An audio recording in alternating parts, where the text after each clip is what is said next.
I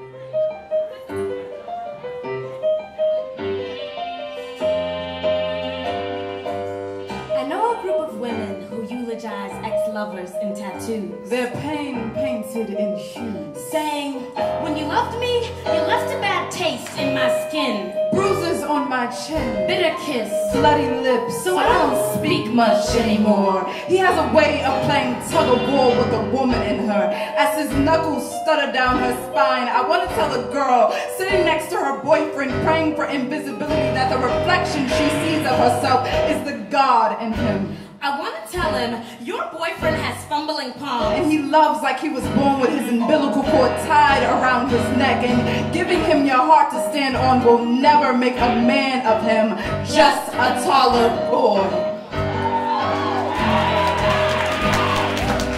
Later, when she cleans up the mess he's made of her and climbs into bed in heartbreak, she will shiver, violent as a teacup in an earthquake, asking God, why do you make boys that like to unmake girls in the small of a backroom romance?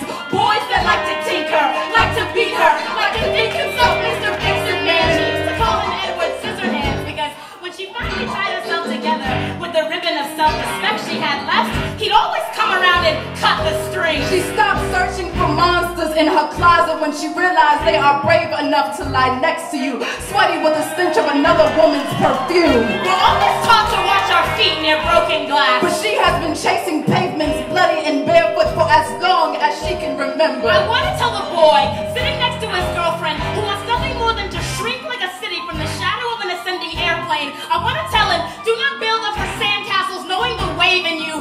She is a battered beach. You, a floodplain lover, decisive only in your breach. Build sandbags under her eyes, but from all the times you kissed her too hard. After years of erosion, will her face still be her own? You have a way of making sunsets of her eyelids when the nighttime holds you captive. Broken turns I love yous into firebombs, resurrections into sleepy hollows. Boy, sitting sure and pompous of your force like a sleeper volcano, why collapse already islands? Your eruptions, they only rock the ones who worship at your feet. The price she pays to stand hand in hand with a natural disaster. He is a suicide bomber with no God to run to. All he has is destruction and a handicapped heartbeat. He plays little drummer boy with her broken bones, and he always likes the crescendos best.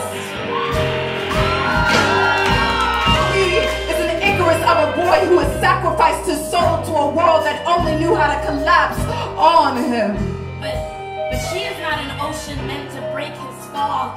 Candlestick legs and a face made of wax. He fancies himself a match. So we only find the joy in watching her melt. Just look at her wealth. And I know you've kept silent for so long, but it's time to let the bruises speak for themselves.